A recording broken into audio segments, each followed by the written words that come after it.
Bonjour à tous et bienvenue dans les Royaumes de K. Aujourd'hui, on se replonge dans Flesh and Blood grâce à notre partenaire, le magasin J'y vais jouer, donc le magasin de jeux de société et de TCG qui se trouve à la frontière française près de Dinan. Donc voici son site internet, son contact, son numéro de téléphone. Donc n'hésitez pas, il fait des tournois tous les samedis et les dimanches de tous les TCG que vous pouvez adorer et que vous aimez, dont Flesh and Blood. Et grâce à notre ami J'y vais jouer, nous allons pouvoir aujourd'hui regarder ce qu'on va avoir dans le deck Armory Aurora. D'abord, première chose, qu'est-ce qu'un deck Armory? Un deck Armory, c'est un deck qui vous permet de commencer directement dans Flesh and Blood. Ça va vous permettre d'avoir un deck prêt à jouer. Ici, en l'occurrence, c'est un nouveau, il vient tout juste de sortir, donc n'hésitez pas, il est tout frais, il est tout nouveau. Et il comporte pour le héros Aurora qu'on a retrouvé dans la série Rosetta, qui venait de passer avant la Zion Tech qui vient d'arriver, et la prochaine. On voit ici un CC, pourquoi? Parce que c'est un classique construit, en fait c'est un deck complet. Dedans vous allez retrouver votre héros, Aurora, vous allez retrouver aussi les équipements et le deck prêt à jouer. Je vais vous montrer ça. Hop, qu'est-ce qui se passe quand on ouvre un deck Armory? Voyons voir. Dedans, vous allez retrouver le deck complet. Le voici bien protégé déjà, ça c'est top. Voilà, alors dedans on va retrouver, évidemment, regardez, hop, il est encore tout emballé. On va retrouver notre chère Aurora. Alors Aurora, c'est une élémentaire lame rune. Donc un rune blade, héros. On a directement sa carte adulte, qui est majestique, qui va avoir comme pouvoir qu'on peut instantanément, donc en instantané, ça veut dire que ça ne passe pas par la pile, on peut le faire sans point d'action. Vous pouvez payer 2, vous créez un jeton Incarnation de la Foudre. Alors le jeton Incarnation de la Foudre, qu'est-ce que ça fait? Le jeton Incarnation de la Foudre, ça permet de votre prochaine attaque et go again, donc puisse proquer un nouveau point d'action. Essence de la foudre, ça veut dire qu'on peut avoir des cartes foudre dans le deck. Sans ça, on n'aurait pas pu. Ce qui est un peu dommage, vu que ça va être toute sa force. Alors, est-ce qu'ils ont mis une petite ouverture facile? Oui, tout à fait. Voilà.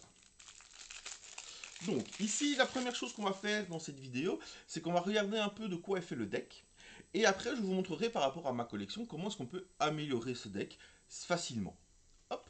Donc, on va commencer donc par Aurora, qu'on a vu. Donc, c'est notre leader, notre héros. Hop, on voit qu'elle est normale. Donc voilà. On va passer ensuite à son arme. Son arme, c'est chute d'étoile. Une action, une fois par tour, on peut attaquer avec elle. Donc elle attaque pour 1, ce qui n'est pas grand chose. Mais si vous avez joué une carte foudre ce tour-ci, il y a beaucoup de chances que vous ayez joué des cartes foudre. L'attaque de cette carte gagne plus un attaque, donc 2, et go again. Donc pour 1, vous attaquez pour 2, et vous pouvez proquer une nouvelle attaque. C'est vraiment super intéressant. Ça a l'air de rien, 2, mais c'est un petit 2 qui s'installe là-dedans et que votre adversaire soit laisse passer, ça prend 2 dégâts, soit il va bloquer et hop, c'est une carte généralement à 3, puisque les défenses sont généralement à 3, qui va bloquer pour 2, donc c'est une perte pour lui. Donc c'est super intéressant, juste pour un pitch, c'est une très bonne petite arme. On passe directement par la meilleure carte du deck, sa spécialisation. Donc dedans, vous allez l'avoir 2 fois. Donc déjà, première chose à faire, quand vous voulez améliorer ce deck, c'est de l'avoir une 3e fois. Voilà. Ça, c'est la carte que vous devez avoir 3 fois dans votre deck. Là, vous l'avez déjà 2 fois, ce qui est vraiment bien. Ce qui est vraiment très très bien. Donc, on voit que comme c'est une carte au jaune, on va la pitcher. Quand on pitch, elle fait pour 2. Généralement, vous allez la jouer plutôt. Parce qu'elle coûte en plus 0. C'est une spécialisation d'Aurora, donc ça veut dire qu'il n'y a que Aurora qui peut la jouer. Et qu'est-ce que ça nous dit? À chaque fois que vous allez jouer une carte qui a Go Again, donc à chaque fois que tu vas avoir un Go Again, donc encore une fois ce tour-ci, tu vas mettre un dégât d'arcane à n'importe quelle cible. La prochaine carte d'action que tu vas jouer va avoir Go Again, donc encore une fois, et cette carte a encore une fois. Donc quand vous allez jouer cette carte, déjà de base, vous allez faire un point de dégâts, puisqu'elle a encore une fois. Et puis à chaque carte que vous allez jouer avec encore une fois, vous allez mettre des points. Alors ça a l'air de rien, mais quand vous allez enchaîner 4, 5, 6 cartes, les petits points qui vont se rajouter, votre adversaire, soit il va les prendre, 6 points c'est 6 points, et soit il va essayer de bloquer avec des blocages d'arcane, et s'il bloque avec des blocages d'arcane, le problème c'est qu'il va pas savoir, du coup, bloquer vos autres cartes. Et donc ça, plus les attaques que vous faites, je peux vous assurer que ça va vite augmenter les points. Et mais mine de rien, Aurora est un deck qui fait très vite beaucoup de dégâts. On va la voir du coup une deuxième fois. Donc ça c'est la carte maîtresse du deck. Hein. Il vous la faut au moins 3 fois. Derrière, on va continuer. Donc comme c'est bien, vous voyez, hein, c'est un deck de structure, hein, un Armory deck. Et ben vous avez quand même des Majestiques. Vous avez des cartes hyper importantes déjà dedans. Donc c'est vraiment super intéressant. Donc il n'y a pas qu'Aurora, il va y en avoir plein de différents. Mais franchement, n'hésitez pas. Ces decks sont vraiment parfaits pour rentrer dans Flesh and Blood. Ici, on va avoir une Lamrune action. Donc, c'est pas une action d'attaque, c'est une action. Qui coûte 0. Si jamais vous la pitchez, elle pitchera pour 3. Donc, elle vous donnera 3 ressources, puisque c'est une bleue. Vous créez un jeton incarnation de la foudre. Donc, c'est-à-dire que vous le créez si pour prochaine action aura Go Again, puisque vous le sacrifierez à ce moment-là. Et si vous infligez des dégâts d'arcane ce tour-ci, vous piochez une carte. Donc, imaginez.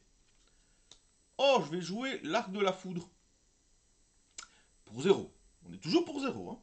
Donc, chaque fois que je vais faire des actions, enfin, chaque fois que j'aurai Go Again avec quelque chose, je vais infliger un point de dégâts. Ma prochaine action aura Go Again. Ok. J'ai Go Again. Je fais un point de dégâts. Oh, ben je vais jouer cette carte-ci. Ben, grâce à celle d'avant, elle va avoir Go Again. Donc elle va refaire un point de dégâts. Et en plus, ben, il y a un jeton incarnation de la foudre, donc votre prochaine attaque qui n'a pas Go Again aura Go Again. Et en plus, quand vous faites des petits dégâts, hein, vous piochez une carte. Donc déjà, ici, je joue ça, je fais un dégât d'arcane. Tu bloques pas, je pioche une carte. Je crée un jeton. Ok. Donc la prochaine fois, quand j'aurai encore quelque chose, avec Go Again, je ferai un dégât. S'il ne prévient pas le dégât, je pioche une carte. Et ainsi de suite. Et au final, si vous avez ces deux cartes-là, si vous avez de la chance, vous pouvez jouer tout votre deck. Hein. Ça, on va l'avoir 2 fois dans le deck, je pense. Donc déjà, 4 cartes hyper importantes dans votre deck, que si vous savez, hop, vous le mettez 3 fois. Je regarde en même temps dans ma carte. Est-ce que je l'ai celle-là? Je ne l'ai pas 3 fois celle-là. Donc celle-là, il va falloir que je la retrouve. Sérénade du ciel. Je découvre avec vous. Hein, il y a plein de cartes que je ne connais pas. Ah, autre carte hyper clé de votre deck. Je l'ai affronté la semaine passée en finale d'un tournoi skirmish. Je peux vous assurer que j'ai souffert comme pas possible. Donc, Sérénade du ciel. Pour 0, vous allez pouvoir choisir 2. Soit vous créez un jeton incarnation de la foudre, soit vous allez chercher dans votre deck une carte Skizik, vous la bannissez, vous mélangez votre deck et vous pouvez la jouer. Soit votre prochaine attaque gagne plus 1, Go Again. Ah, je refais un point de dégâts. Hop, je repioche une carte. Je vais chercher, grâce à ça, donc Sérénade du ciel, on va en avoir 2. Important aussi d'en avoir 3. Je vais chercher un Skizik qui coûte 0. On peut attaquer, il attaque à 3, mais si elle a Go Again, ah bah vous avez créé un jeton d'incantation de la foudre, donc il a Go Again, il gagne plus 1. Vous attaquez à 4, vous faites un dégât, vous piochez. Vous avez vu le petit combo là qui arrive? Et même si vous n'avez pas joué les 2 premières cartes qui sont super fortes, bah déjà vous avez une carte qui vous cherchez une autre carte qui tape à 4. Tout ça c'est gratuit parce que tout ça ça coûte 0. C'est vraiment très très fort. Ça aussi, Skizik 3 fois. Charme vacillant. Ah. Donc on voit qu'ici c'est pour 0, une attaque à 4 qui défend à 2. C'est peut-être votre point faible, c'est les défenses. Hein. Vous avez des défenses à 3, mais vous avez beaucoup de défenses à 2 aussi. C'est un deck d'attaque. Voilà. Si vous cherchez un deck d'attaque, c'est ça que vous avez besoin. Aurora, c'est vraiment fort. Si vous avez joué une carte d'instantané dans ce maillon de chaîne, cette carte gagne encore une fois. Donc si vous avez joué un instant, bim, ça gagnera en Go Again. Si vous avez une incarnation de la foudre, bim, vous sacrifiez, ça pourra gagner Go Again. Mais pour 0 qui attaque à 4, c'est extrêmement fort. Pour une commune, hein, extrêmement forte. On va la voir 3 fois, nickel, vous avez vos 3. Surgissement de la foudre. Une action d'attaque pour 4. Si elle a été jouée depuis l'arsenal, elle va gagner Go Again. Donc ça va être une carte, soit vous avez joué directement qui n'a pas Go Again, mais si vous avez une incarnation de la foudre, vous pouvez la sacrifier pour avoir Go Again, soit vous la jouez de la case arsenal. La case arsenal, c'est la case ici, où à la fin de votre tour, vous pouvez mettre une carte face cachée là, pour piocher après vos cartes. Donc, si vous mettez celle-là, ça veut dire qu'au prochain tour, hop, pour 0, j'attaque et elle a Go Again. Assez intéressant comme carte. Il faut de la mise en place pour cette carte-là, mais elle est assez intéressante. Vous voyez, dans les communes, on vous les a mis 3 fois, c'est vraiment intéressant. Ici, on va avoir giclée d'étincelles, donc une action d'attaque aussi. Quand cette carte est défendue par au moins une carte, vous pouvez payer 1. Si vous le faites, cette gagne plus 1. Donc elle est défendue à 4. Si vous voulez, elle peut passer à 5. Alors, généralement, on va pas le faire. Je pense pas. Ou alors, voilà quoi, mais vous pouvez si vous avez du pitch en trop. Mais pourquoi? Parce que déjà, toutes vos cartes coûtent plus ou moins 0. Hein. Pour l'instant, on a vu, il n'y a que des cartes à 0. Donc, pitcher 1, ça veut dire enlever une carte de votre main. Mais c'est surtout qu'elle est à 4. Ça veut dire que pour la bloquer, votre adversaire va devoir soit mettre une carte de sa main et un équipement, soit de mettre deux cartes de sa main. Donc finalement, le mettre à plus 1, ben, ça ne sert pas grand chose parce que votre adversaire a de toute façon mettre plus de défense qu'il n'a d'attaque. Voilà. Par contre, elle n'a pas go again. Ça va falloir faire attention, d'où les petites incarnations de la foudre. Bon, ça c'est une carte forte, mais un petit peu moins quand même. Ruée de photons. Ah, pour 0, elle attaque à 3. Par contre, intéressant, elle défend à 3. Ça c'est bien. Et surtout, elle a flux de foudre. Si vous avez joué une carte foudre, ce tour-ci, elle gagne go again. Alors attention, c'est là où on fait attention. Hein. Pour l'instant, on n'avait que des actions foudre. Hein, regardez, tout en dessous, à chaque fois, il était noté foudre. Ici, c'est une élémentaire Namrune. Donc elle n'est pas foudre, malgré les éclairs qu'on voit. Elle va être boostée grâce aux cartes foudre, mais elle ne l'est pas. Après, attaque à 3, qui peut avoir go again si vous avez joué de la foudre avant. C'est vraiment très fort aussi. C'est là où vous voyez vraiment l'importance de, la toute première carte. Hein. Arc de foudre, c'est vraiment la carte maîtresse de votre deck. C'est celle-ci. Si vous devez, on verra après pour booster le deck, mais quand vous voulez booster le deck, c'est vraiment la première carte que vous devez avoir pour une troisième flux de foudre. Ruée de photons, très intéressant. Choc statique. Pour 0, elle attaque à 4, donc déjà ça c'est super fort. Flux de foudre, quand cette carte touche un héros, si vous avez joué une carte foudre, vous lisez un dégât d'arcade. Intéressant. Parce que donc du coup, vous voyez par exemple, on va la comparer, tenez, on va la comparer à la giclée d'étincelle. Alors ce qui est fort dans la giclée d'étincelle, c'est qu'elle est foudre, donc elle va booster l'autre. Ça c'est fort. Mais regardez, ici c'est si quand la carte touche, si vous avez joué une carte foudre, vous faites un dégât d'arcade. Et si elle dit que si elle est défendue, vous payez 1 et la plus 1 en force. L'intéressant ici, c'est que comme elles ont toutes les deux 4 en force, si votre adversaire veut les bloquer, généralement il va faire 2 cartes de sa main ou une carte et un équipement. C'est-à-dire qu'il va jouer en moyenne 5 voire 6 de défense. Donc, où est-ce que c'est intéressant? C'est que ici, quoi qu'il arrive, vous payez 1, vous faites un dégât en plus. Ok, mais là, ça oblige quoi qu'il arrive votre adversaire à bloquer. Parce que s'il bloque de 3, hein, ben vous allez d'office faire les dégâts. Vous ne devez pas payer. Vous faites d'office un dégât en plus. Tandis qu'ici, si vous dites, ah, il bloque de 3, je vais payer 1, comme ça je fais 5, je fais 2 dégâts en plus. Ok, mais là, il le fait instinctivement. Donc on voit que cette carte-là est beaucoup plus intéressante. Ben, c'est une rare par rapport à une commune.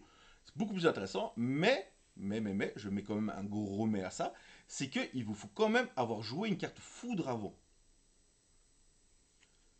3 chocs statiques, c'est bien qu'ils mettent les rares aussi par 3, hein, je trouve. C'est très très bien. Onde de choc arcanique, encore de l'élémentaire Lamrune. Fusion de foudre, donc en coup supplémentaire, quand vous jouez cette carte, vous devez révéler une carte foudre de votre main. Donc quand cette carte attaque, si elle a été fusionnée, elle inflige un dégât d'arcane. Donc elle, c'est encore mieux, dans le sens où, quand elle attaque à 4, mais elle, si vous montrez une carte foudre de votre main, vous faites d'office le point d'arcane en plus. Ça, c'est intéressant. Il n'y a pas Gogen. Vous voyez que les incarnations de la foudre vont être très intéressantes aussi pour donner Gogen à vos cartes. Hein. Tresser la foudre, ça c'est très fort. Éventaire d'action, donc fusion de foudre. Si elle est fusionnée, donc si vous montrez une carte foudre, elle attaque à 4, Gogen. Ce qui est très important avec ce deck en fait, c'est que vous avez beaucoup d'attaques à 4. Et 4, ça a l'air. En fait, si vous voulez, il y a des paliers d'attaque à Flesh and Blood. Comme les défenses sont généralement à 3, les paliers d'attaque, c'est force 4, force 7, voilà, force 10. Pourquoi? Parce que c'est à chaque fois le palier que votre adversaire, s'il veut ne pas se prendre de dégâts, doit absolument dépenser 2 cartes pour une. Et ça, c'est vraiment hyper intéressant. C'est vraiment, voilà, c'est du card advantage. Pour ceux qui jouent à d'autres TCG, vous savez que le card advantage est quelque chose de hyper important. Mais là, c'est vraiment tout ça qui vous fait des cartes advantage. Et dans Aurora, mine de rien, vu que toutes vos cartes coûtent 0, vous allez savoir beaucoup les enchaîner en fait. Si vous avez une bonne main, ben, vous savez enchaîner énormément. Vous avez bien vu, je vous ai montré les deux premières cartes, les deux plus importantes de votre deck. Si vous avez ces deux cartes en main, go again, un dégât d'arcane. Si vous faites des dégâts d'arcane, vous piochez une carte. Et vous voyez comment vous allez pouvoir enchaîner les cartes si vous arrivez à avoir des go again tout le temps. Mine de rien, ben, ça peut enchaîner et ça peut faire très très mal à votre adversaire. J'en sais quelque chose, je me le suis pris. Ah, là on va avoir des cartes lame rune simples. Alors les cartes lame rune simples sont très très fortes généralement, hein, pour avoir des chantrunes, pour avoir les chantrunes qui vont faire des dégâts d'arcane, très intéressant. Par contre, il ne faudra pas trop en avoir dans ce deck, parce que mine de rien, vous avez besoin, vous avez vu, beaucoup de foudre, futons de foudre. Donc quand on regardera qu'est-ce qu'il va falloir améliorer, bon, on va pouvoir regarder aussi qu'est-ce qu'il va falloir, qu'est-ce qu'on peut enlever. Alors évidemment, je ne suis pas du tout la science infuse et je n'ai pas regardé de deck avant. Je ne sais même pas ce qu'il y avait dans le deck. J'ai préféré avoir la surprise avec vous. Donc, je donnerai évidemment des conseils. Je donnerai des conseils aussi par rapport aux cartes que j'ai. Mais évidemment, je ne suis pas l'encyclopédie de toutes les cartes Flesh and Blood, hein. Donc, il y a peut-être bien mieux. Donc, n'hésitez pas dans les commentaires, si vous jouez notre chère Aurora, à donner des conseils aux joueurs dans les commentaires. Donc, Crépitement Arcanique, quand cette carte attaque, vous faites un dégât. Ben, voilà, on repart, hein. Hop, je repioche une carte. On va avoir Vol à l'arraché. Alors, ça, c'est une carte de base, mais qui est vraiment pas mal parce qu'elle attaque à 4. Elle n'a pas go again, mais pour 0, elle attaque à 4. Et si la carte touche, vous piochez une carte. Ça met une pression sur votre adversaire, mine de rien. Surtout si, avec Incarnation de la Foudre, vous pouvez arriver à lui mettre. Ah, on va passer à mes cartes préférées. J'adore, depuis qu'ils ont sorti ça en Rosetta, j'adore vraiment. Donc vous voyez qu'il y a un instantané. Pour 0, vous faites un dégât d'arcane. Ça, vous pouvez le faire aussi bien pendant votre tour que le tour adverse. Par contre, si vous voulez faire les deux côtés, vous ne pourrez faire que pendant votre tour, puisque ça, c'est une action. La prochaine fois qu'une attaque que vous contrôlez touche un héros, vous faites 4 dégâts d'arcane. Vous allez voir comme il va se forcer à bloquer votre prochaine attaque, hein. Parce que s'il ne bloque pas, bim, ils seront 4 dégâts d'arcane. Et ça, c'est fort. En plus, il s'est pris un petit dégât d'arcane en plus, sans souci, hop, vous piochez une carte si vous avez joué la carte avant. Et ça, c'est très très bien. Et vous l'avez 3 fois, ce qui est vraiment top. Et là, on repart dans les cartes foudre. Donc ça va. On n'a pas eu énormément de cartes non foudre non plus. Donc c'est intéressant. Grésillement. Pour 0, la prochaine attaque de foudre ou élémentaire gagne plus 3. Go again. On va booster les cartes. Et de nouveau, comme je vous ai expliqué, hop, ça passe le palier. Parce que de 4, vous passez à 7. Ça veut dire que s'il veut bloquer tous les dégâts, hop, il faut qu'il bloque, il faut qu'il fasse 3 cartes de sa main ou un équipement. Donc vous voyez, il doit dépenser des ressources plus que vous. Donc ça, c'est intéressant. Moins intéressant ici, c'est que c'est une action. Bon, la Gogen, c'est bien, c'est une action. Donc votre adversaire le sait. C'est pas une surprise, une réaction d'attaque. Mais voilà.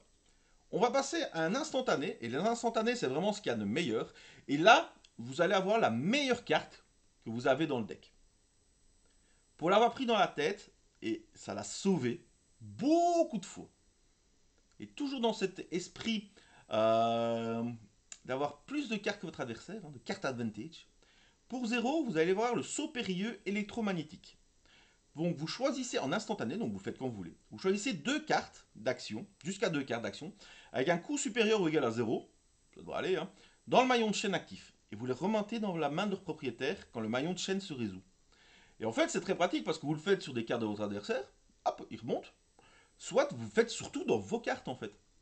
Exemple, vous allez bloquer avec des cartes de votre main votre adversaire. Je bloque 2 cartes pour bloquer ton attaque. Ok, je joue un instantané.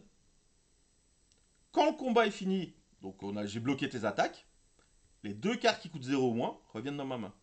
Et du coup, vous ne perdez pas de cartes. Vous avez bloqué une attaque et vous n'avez pas perdu de cartes. Si vous avez attaqué avec une carte qui a l'air bien et que vous avez même boosté à la limite, je ne sais pas si c'est une attaque réaction, mais vous avez mis une attaque réaction et que votre adversaire parvient à tout bloquer, ok, hop, je la remets dans ma main. Ah, mais j'avais Gogen, hop, je te réattaque avec. Cette carte-là, vous n'avez qu'une fois. Ben voilà. Voilà, ça, typiquement, je vais la mettre dans les cartes à avoir absolument. Après, c'est une rare. C'est assez facile d'avoir, mais absolument 3 fois. Ça, c'est clair. Décharge électrostatique pour 0, la prochaine axe instantanée, de nouveau. Important les instantanés, on a vu. Hein. On a vu que c'est important. Surtout que ça ne demande pas de point d'action. Donc ça, c'est hyper important. La prochaine action d'attaque avec un coût inférieur ou égal à 1, bah pour l'instant on a vu que tout coûtait 0, intéressant, a plus 3 d'attaque. Et surtout, c'est une carte foudre. Intéressant. Foudre perçante. Un instantané qui fait que la carte d'action d'attaque ciblée avec un coût inférieur à 0 ou à 1, inférieur ou égal à 1, a plus 3 d'attaque. De nouveau, bim, on booste quand on veut, c'est un instantané. Très fort aussi. Les griffes du firmament, ça c'est une attaque simple. Alors, elle coûte 1, sera peut-être la carte qu'on va enlever. Pour rester dans l'uniformité que votre carte coûte tous 0. Et ça c'est bien. Donc, grille du firmament, hein, U1 pour 3. L'avantage c'est qu'elle défend à 3, ça c'est bien. Potentiellement, elle pitch à 3 si on a besoin de pitch, donc ça peut être pas mal. Mais de près de... Voilà, je vais mettre ces 3 là de côté, je pense que ces 3 là vont s'enlever. Ici on recommence, le même que là tantôt, mais en bleu donc il va être moins fort, il n'attaque qu'à 1. Mais il coûte toujours 0 et il fait toujours un dégât d'arcane. Donc potentiellement peut être intéressant. Potentiellement peut être aussi changé, mais de base ça peut être pas mal. L'appel du capitaine. Pour 0, elle a go again, donc c'est très intéressant. Et vous choisissez soit votre prochaine action d'attaque avec un coût de 0 que vous jouez dessus à plus 2 d'attaque, intéressant. Soit elle a go again. Hyper intéressant, parce que vous avez vu que vous avez quand même pas mal d'attaques sans go again. Donc hop, moyen d'avoir go again. Très intéressant l'appel du capitaine. Voilà, là on a vu le deck, je pense. Hein. Ouais. On va avoir le jeton que je vous expliquais. Hein. Quand vous jouez une carte d'action d'attaque, vous détruisez ce jeton et elle gagnera Go Again. Donc, évidemment, ne jouez pas une carte d'action qui a déjà Go Again, elle aura 2 fois Go Again, ça ne servira à rien. Mais voilà, donc ça c'est le token qu'on va créer. Ça, hop, c'est le petit QR code que je vous laisse aller voir pour voir un peu comment eux conseillent une petite vidéo sur notre chère Aurora. Et, qu'est-ce que c'est que derrière? On va avoir des cartes à l'envers. Qu'est-ce qu'on peut bien avoir derrière?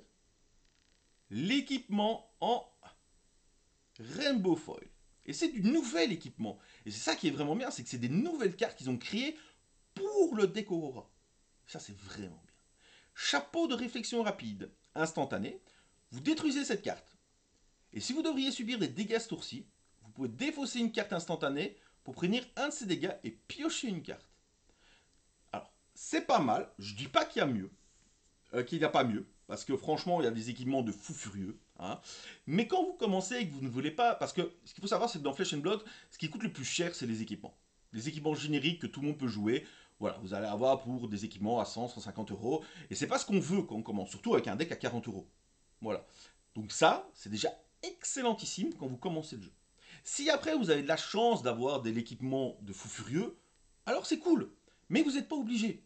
Ça, voilà, on dit toujours Flesh and Blood, c'est cher parce qu'il faut les gros équipements. Non. Non, non, non, non, non, non, non. Vous pouvez très bien commencer à jouer avec des équipements pareils.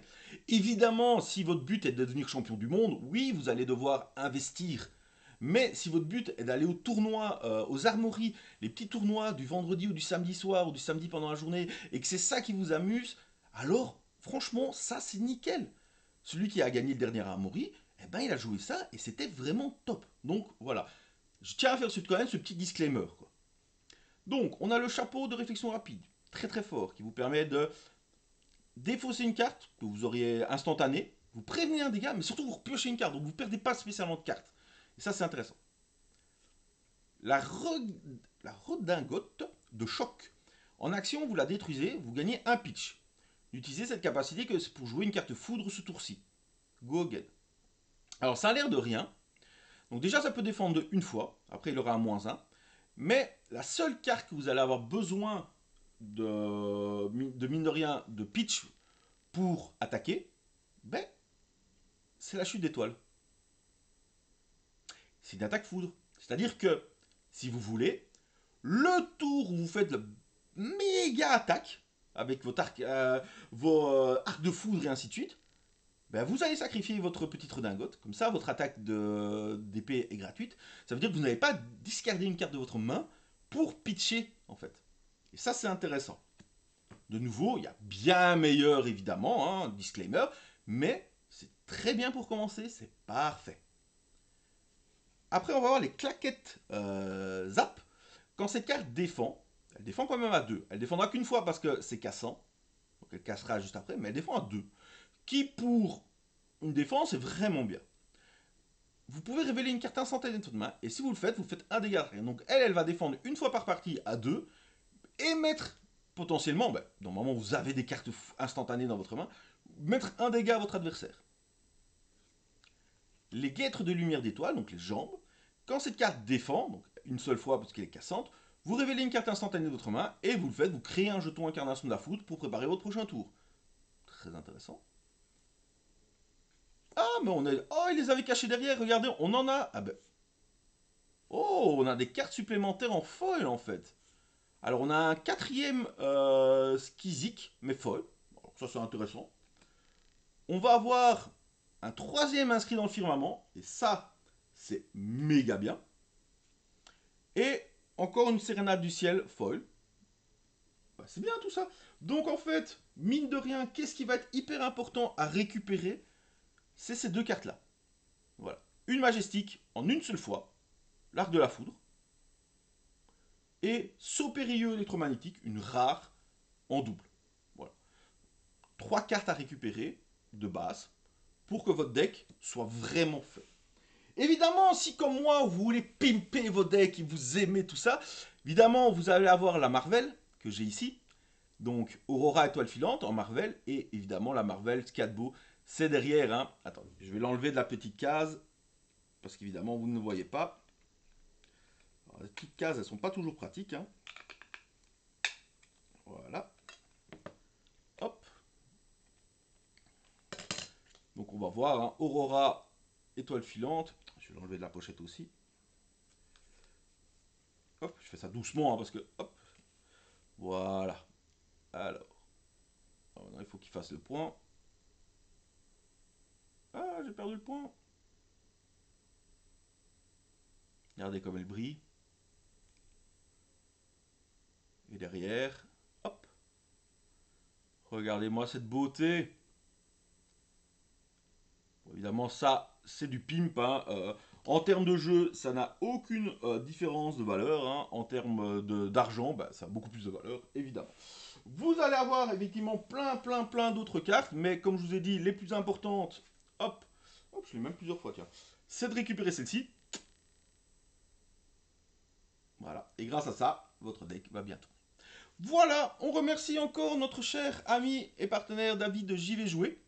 Hein, donc le magasin, hop, n'hésitez pas, hein, près de JV.